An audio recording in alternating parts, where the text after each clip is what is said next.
Hello, my name is Patrick Esoron. I'm a Scrum Master with City. I'm here today to answer interview questions for Duke Energy. Because of my time, I may be able to answer 3, or if I may be able to push in 4.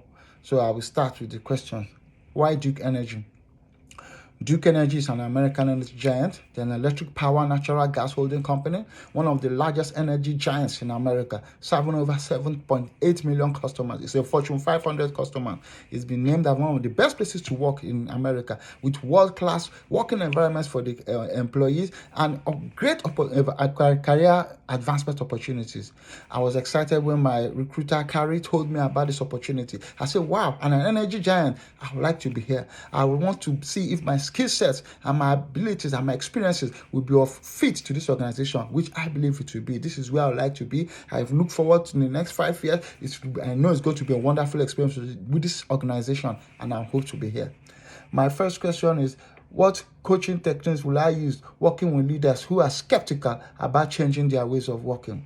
First of all, I want to understand the organization. I want to see where they're coming from. Where they're coming from a waterfall approach? Are they trying to move forward to the agile mindset? If I have this, then I know I'm in the right track to help facilitate. I will talk with these leaders. I will have one-on-one with them, with my team. I will do coaching section, have group discussion. Let them to understand the importance of agile. Let them know. Remember, in the 1960s, the industrial age, there were different phases of a revolution. There was the steam age, there was the mass production age, and there is the digital fast-paced age of which we are in today. Look at the production way they used in the past 60s. Are they still producing that way now? No longer. They've dropped those ways because those processes and methods cannot compete in today's time.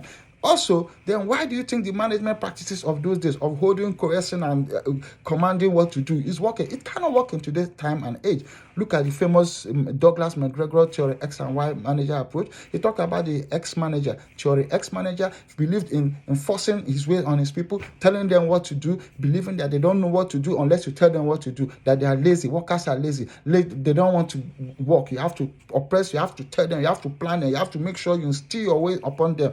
But the theory Y manager, he sits back, he watches them, he believes the people know what they're doing, they are centric, they are customer centric, they are minded, they know that they need to deliver value, and he sits back and watches them to deliver value.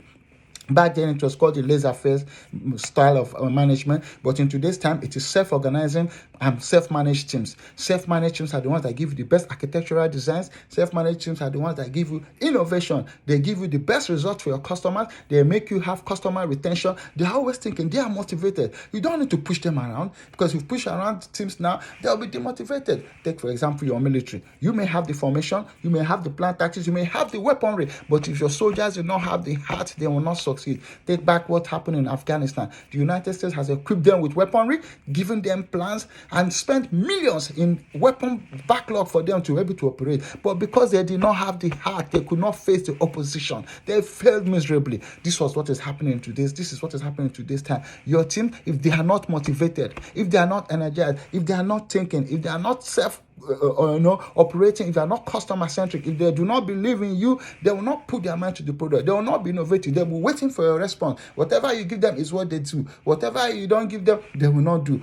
You cannot have the best results. And most managers are scared. They'll feel that if they don't put their ways around, if they don't say what to do, if they are not seen as controlling their workers, that they are not pulling their weight in the organization. That is not true. The best managers are those that have sat back and released the power to their teams to perform, because these teams will give you the best architecture. They will give you the best design. They will give you your goals. At the end of the day, the management to see your team is performing. You, the manager, you are performing. They will clap for you. You are moving, and everybody is moving fine. So you need to step back and change your ways of working to the current stage, the theory Y manager approach, the agile approach. The other question is, what is my agile superpower? Agile manifestos customer-centric approach is what we're talking about here. Agile believe that we must have customer collaboration over contract negotiation. We must have individuals and interaction over processes and tools. Our highest priorities in our Agile team is to satisfy the customer through early and continuous delivery of valuable software.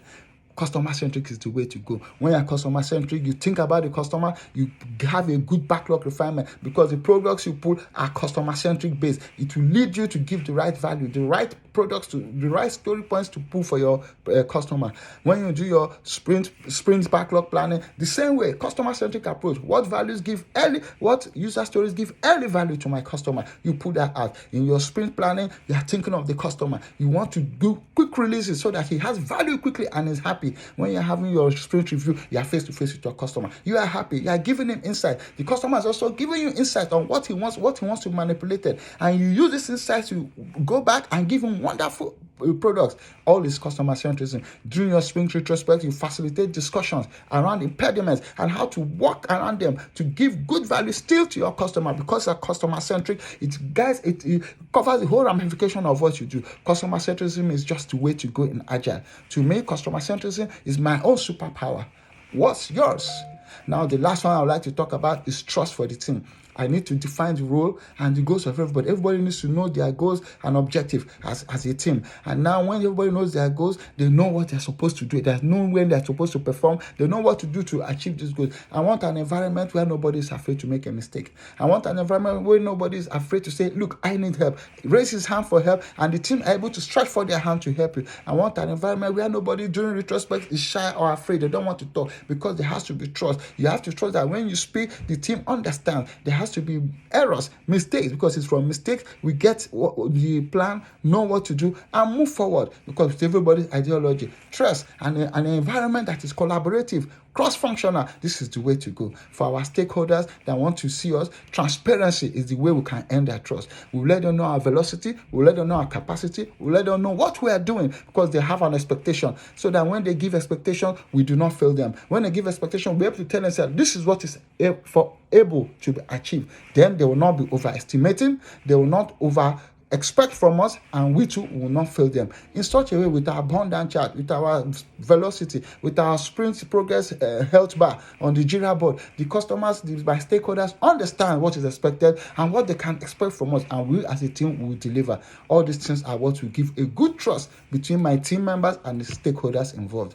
I thank you for this video and short presentation by me. Thank you.